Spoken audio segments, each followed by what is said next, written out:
Good evening, dear listeners, and welcome to today's TSF1 Greece podcast for the 1000 Miles of Sebring. Today I have Panos with me. Hello, Panos. Hello, Alex. So we thought we would keep a similar format as we do in our Formula 1 podcast, where Panos will mostly begin the first part of the podcast and focus on the free practice sessions and the qualifying sessions, and then I will take over the part of the race. So Panos, the podcast is yours. So we have Wednesday evening, free practice 1, where Toyota seemed to conquer the field. So we have free practice with Hirakawa taking the first place, beating the time of 1:47.649. In second place we had Ferrari AF Corse with Calardo James clocking at 1:47.935, just almost 3/10 of a second behind Toyota.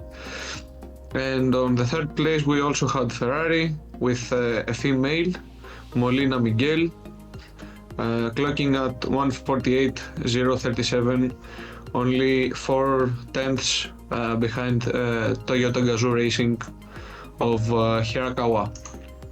We go to Wednesday afternoon, where we have Toyota beating the clock almost at 1:46.954, under 1:47. The driver was Kobayashi.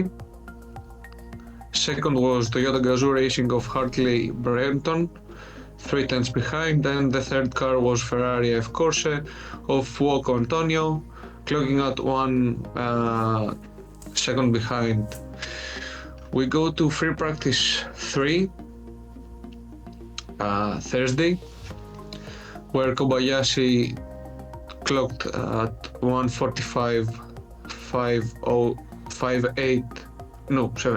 783, sorry. Second place took Hartley Brenton with 1:46.392, and third place Ferrari of Fuoco Antonio, 1:46.777, almost a second behind Kobayashi. Now we go to quali, where we will talk separately for every category. So we start with GTE Amateurs, where the Iron Dames team took the first place, clocking at 1:58.949 with a Porsche 911 RSR. Second was Corvette Racing of Keating Ben, clocking 4/10 behind, and third was the ORT by TF Aston Martin Vantage AMR, clocking 7/10 behind the leader. We go to Hypercars, to LMP2, where United Air Autosports of Jarvis Oliver clocked 1:47.49.974 with the Oreca 07 Gibson. Second was the team of JOTA with Fittipaldi Pietro clocking almost 1/10 behind, and third was the WRT team clocking 2/10 behind. We go now to the Hypercar class, where Ferrari on their debut took their first pole position and their first point. Fuoco Antonio clocked at 1:45.067, 2/10 ahead of Hartley Brenton, who took second place. And then we had Toyota Gazoo Racing second car of Kobayashi clocking almost 5/10 behind. So that was a pretty intense intro. I mean, we just also were covering the Saudi Arabian Grand Prix live. So Panos, thank you very much for your effort to keep track of all the names and the times. It's not exactly easy, but anyway, let's go to the race. So first of all, we will start with the Hypercar category. So Toyota Gazoo Racing, both of their GR010 hybrid cars made an impressive dominant 1-2 victory in the opening round at Sebring, which almost saw that from start to finish it was something like Red Bull did today in the Saudi Arabian Grand Prix. I mean, with the exception that they started together, they went through the whole race together and they won, finishing in front of the AF Corse Ferrari 499P, who took the pole position but also faded back even in the opening hour.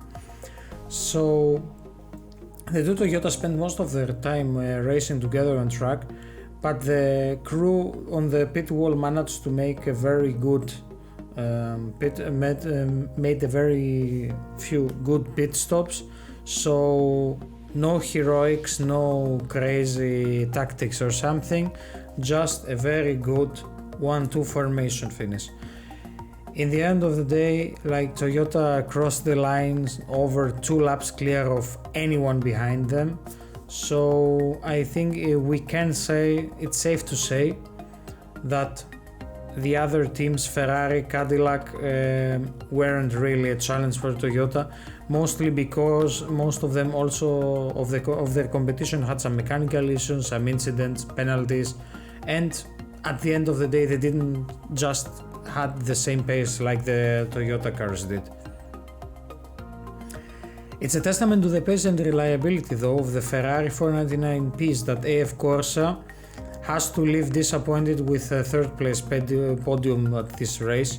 On a different day this could make for very different results, a podium that nevertheless is really encouraging start to this program for the year, because the team knows that they can make up for it.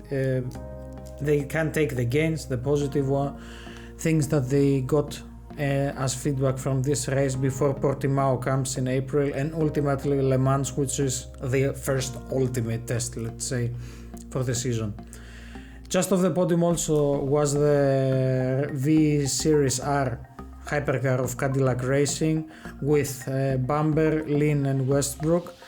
The Cadillac had a strong first outing in the WEC, and the Ganassi operated team, like AF Corse, walks away with the positives. Now, one of the disappointed teams has to be the two Porsches that finished 5 and 6. The Porsche 963s just didn't find the grip levels in the rear tires that ultimately always let them off at the end of each stint.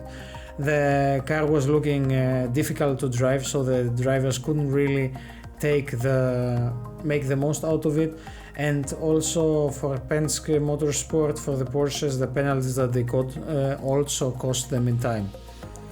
But I think the biggest, let's say, loser or the worst day outing in general, let's say for the 1000 miles of Sebring, has to be for Peugeot Sport. I mean, the guys literally didn't get a chance for anything. They had mechanical issues, major ones, which also began even before the race had started. Then they had to pit car 94 in the second formation lap for gearbox issues. I mean, I think the Peugeot Sport team would really want to forget what happened in Sebring, because they neither had any pace or the reliability to even be in the mix of the top 5. The two entries that remain are the non-hybrid boutique manufacturers, Vanwall and Glickenhaus, which they also want to forget. The Glickenhaus 007 had its engine cut out after just 62 laps, and the Vanwall had a better time. He could only make it barely to the 30th place finish after some collisions and suspension issue that cost the Gibson powered car chunks of time. Going into LMP2, the Hertz team JOTA number 48 Oreca, I mean, they stormed to a victory in a dramatic fashion in a car that's only due to compete in the LMP2 category until Spa. There, the team is expected to compete in a debut with a Porsche 963 in the Hypercar class and scale back its LMP2 effort to a single car. Nevertheless, the guys absolutely had an amazing race and were really top of the game in the LMP2 category. Also, it was they led almost the entire second half of the race, which, I mean, hats off to the team. They really put in their best. So it was really difficult though for them, because also another car that retired in the LMP2 category was the United's number 23 Oreca. So these guys, well, they're also one of the teams that wanna forget what happened here. Let's go to the GTE Amateur category, which is a similar story more or less to the LMP2. In this case, the Iron Dames Porsche, the all-female trio of Gating, Frey and Bovi, started from pole, benefited early from being in the pits. Their lead though didn't last long, because Frey made an error at turn 1 going off the track on the exit, ripping off the rear bumper and diffuser of the car, which forced them to limp to the pits for the repairs, dropping the car further back down. This also forced the team to switch to recovery mode and spend the remaining hours fighting just their way back through the field. So Iron Dames looks set to be a force to reckon with. This 8th place finish though didn't tell this story, but I mean, okay, it's only the first race. Winning the race after a rather comfortable run to the flag was the number 33 Corvette Racing C8R of Keating, Varron and Katzburg on the US factory team's home soil on its GTE Amateur debut. On 4th place we had the number 21 AF Corse Ferrari and the number 54 AF Corse Ferrari 488 finishing 5th. The only brand that failed to make an impact on the race result was Aston Martin, with all three cars struggling in the race, with the Northwest AMR and ORT by TF Sport Vantages both suffering punctures that eliminated them for any podium contention. Going back a bit to the results board, I think we should take the overall results. So I will take them in numbers in the way they finished, so it's a bit mixed up, but I will also be mentioning categories, but only the racing cars number. You can also check out on the FIA website if you wanna have the exact numbers. So, first place, number 7 Toyota Gazoo Racing with 239 laps at 8 hours 19 seconds 8:77.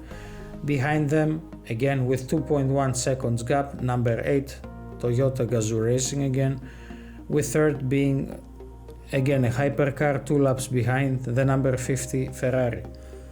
Then, continuing with the Hypercars, we have the Cadillac number 2, the Porsche Penske Motorsport number 5 and number 6, followed by the LMP2 category number 48 Hertz Team JOTA, number 22 United Autosports, number 63 Prema Racing, number 34 Inter-Europol Competition, number 41 Team WRT, number 28 JOTA, number 31 Team WRT, number 9 Prema Racing. Then we had the Hypercar Ferrari of course number 51 at the 15th place overall, a really bad outing for the team. Going back to LMP2, we have number 36 Alpine Elf Team. Going to the GTE Am category, Corvette Racing was overall 17th, car number 33, number 77 the Dempsey Proton Racing 911, number 57 Kessel Racing Ferrari, followed by two more Ferrari 488s, number 21 of AF Corse and number 54 of AF Corse. Then we have the number 60 Iron Lynx, the number 86 GR Racing, the number 85 Iron Dames. Then on the 25th place we have an LMP2 car, the racing car number 10 of Vector Sport. Going back to the GTE Am cars, number 25 ORT by TF, number 777 the Station Racing, number 98 Northwest AMR, number 56 Project 1 AO. Then we have three hypercars, the Peugeot ones, First of all, number 30 and number 30, number 4, Floyd Van Wall Racing Team. Then the two Peugeots at 31 and 31st and 32nd place, the Peugeot Total Energy cars. Then we have two LMP2 cars, number 35 Alpine Elf Team, number 23 United Autosports. Then we have the second to last at place number 35, the Glickenhaus Racing, number 708. And finally, the Richard Mille AF Corse number 83 Ferrari at the 36th place. I know this is a lot to take in. We will also drop the link of the race results down below so you can take a look yourself. Now, the next round of the FIA WEC is round 2 at Portimao on April the 16th, so we have around a 1 month gap till then. So Pano, do you want to add anything more before we finish?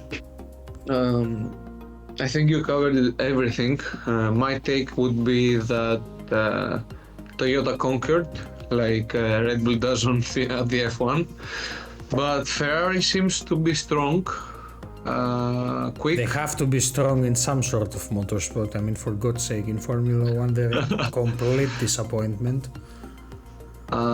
The only thing and similarity to the F1 team seems to be the pace. Toyota Gazoo Racing seem to have found the pace and the limits of the car. If you see at the race results, we see that they did 7 and 8 pit stop, while Ferrari did 10 to be third. I mean, we see that their tire wear also is better than Ferrari. Another thing that plays a really important role, because I mean every pit stop, I mean in Formula 1 it's really important, but on an endurance race, I mean it's a massive change. It's basically 2 laps almost. And I think they just, I don't know, maybe I mean, I don't want to say that it's the Japanese culture, but I think they have something that proves, I mean, we need 2-3 more races, of course, to be sure, you know, maybe after Le Mans we can say for sure. I mean, a 24-hour race is a whole different thing. But I really think they are orchestrated, they are organized, and I think they are dynamic. We see that they micromanage their cars really well, so they work together. It's really difficult to overtake 2 cars, let alone 2 from the same team who are playing together and not one against the other. I mean, they sure have their competition, but it's clearly that one of the 2 has a pace advantage, so I guess that's it. You have to live with it. If you are the faster one, you get to be the first one, and the other one has to follow. I mean, place number 2, yes, there used to be a quote from Enzo that said, or was it Senna, that said place number 2 is the winner of the losers. But I mean, anyway, if you're Ferrari and you're 3rd or 4th, 2nd place seems good, doesn't it? Exactly. I mean, it's better than 3. So we want to see really like what will happen. I mean, I'm really excited for Le Mans. I think 24 hours is the ultimate test for a team, especially like the nerves. Can you keep a cool head? Can you stay organized? I mean, it's 24 hours. It seems like an eternity. But we shall see. In the LMP2 category, I mean, the Hertz team JOTA, they just did their thing. They had a nice race up like Max did today. They got to their first place for their category and they just cruised to the finish line in that way, the same way that the C8R of Corvette Racing did in the GTE Am category. The guys had the pace, they were organized, they didn't push too hard in order to have outings from the track which caused damage like the Porsche team had with the 3 ladies. So yes, I think the most important thing in endurance racing is it's not only about going fast, but it's also maybe pushing further. That's the most important thing that many people forget, and they say like, you don't have to look at it like sprint racing. I mean, it doesn't matter if you make an amazing hot lap and then you just have a track outing and then you do some damage, because the time you need in the pits stationary, someone else is lapping you, and then good luck catching up with them if they don't make any mistakes. But anyway, I think this is more or less the highlights of the race. It was a decently good season opener. Maybe Portimao will have something more to offer. I mean, it's a way smoother track, nothing like the bumpy track that Sebring is. So I guess from our side it's bring on Portimao. Panos, thank you very much for your input in today's podcast. Dear listeners, Thank you, Alex. looking forward to having you with us again after the 16th of April with the second round of the WEC taking place in Portimao. Till then, if you're interested in Formula 1, make sure you subscribe, like and share the video, and also maybe keep an eye on the TSF1 Greece podcast for Formula 1. Till then, have a great day. Bye from us.